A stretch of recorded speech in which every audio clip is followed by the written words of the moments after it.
In September. We're going to finalize the details this month, but it'll be along the lines we talked about, which is if you already have medical insurance, for example, there is no reason you should have to pay for insurance a second time on your car, now your health insurance. So, for example, anybody in this state who's over 65 has Medicare. If you live in any state but Michigan, Medicare covers you if you're in a car accident. In Michigan, the law says you have to buy second coverage with your car insurance. So the average senior citizen is probably spending $1,500 a year in unnecessary health care coverage that would have been covered by Medicare anyway. This is the kind of thing that's just terrible. And now, even the hospitals who have been trying to fight this have to admit, double charging seniors for health care coverage they already have is not defensible, and we're educating people, so that's what we're doing. So we'll get a package finalized in June.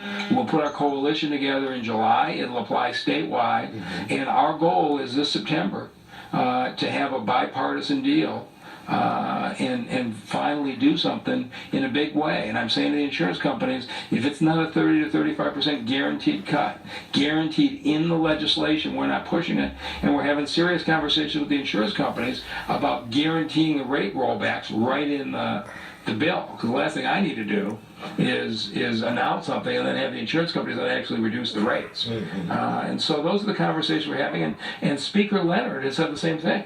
He wants a guaranteed 30 or 35% rate rollback from the insurance industry. So now you've got conservative Republicans saying to the insurance industry, if we're going to do a bill, you have to guarantee your rate cuts. And these are conversations that never happened before. You've never had Republicans willing to say to the insurance company, you're cutting your rates as part of this deal. Things are changing. Wow.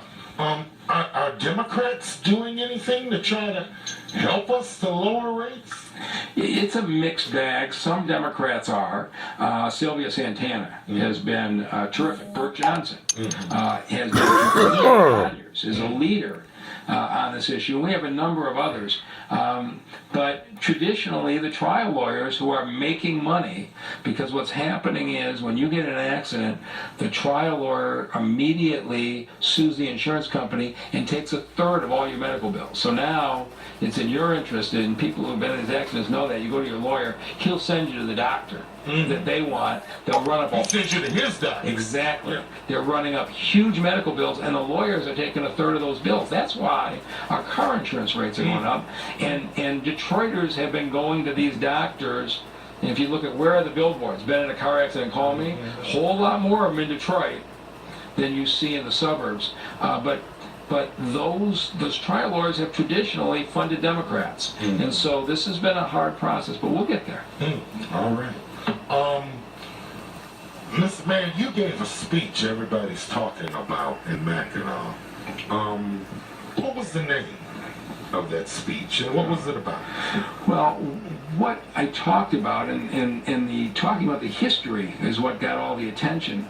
But what we have done is lay out a plan that anybody who wants to invest in Detroit, we have principles that says if you want to come invest in Detroit, we have a set of principles that we call one city for all of us. If you want to come into our city and build new housing and ask for any kind of tax breaks from us, no matter where you are, downtown, midtown, 7 Mile and Livernois, you have to build 20% of those units have to be set aside as affordable housing so that people of all incomes can live in every area.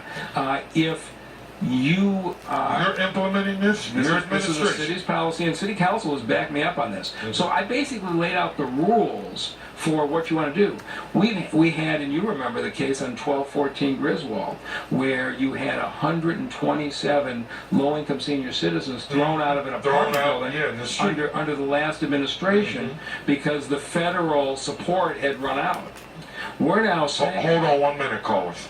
We're now saying that if you want any support from us, and you have a building that has had low-income subsidized housing, you cannot move those low-income folks out to bring other people in, or you get no support from us at all. I can't stop you if you do it totally on your own, but pretty much in Detroit, you need some government help.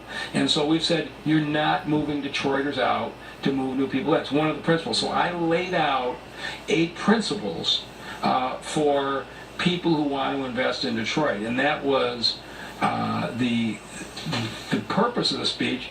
In doing that, I talked about the historic racial practices that have discriminated against African Americans going back, almost a century, and why these policies were needed today in the city of Detroit, and it was pretty well received.